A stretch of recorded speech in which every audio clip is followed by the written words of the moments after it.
pa pala pwede kasi di ka pa kumain ng kanin. Ay ko na mama, kaya pwede na mag-keep siya. Hi! Pwede anak, kasi hindi ko nga inubos eh. Sus naman itong anak. Laman ba yan mama? Hindi mo inubos ko na. Oh! Bus na.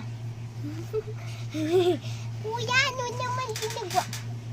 Tatago na naman. Utok na mama. Hindi na nga anak. Oh! Kuya mo bakit tumitingin sa taas? Oh, anak. Hey! Nalaksit sa hall. Gusto mo ba kuya? Bakit ka dyan?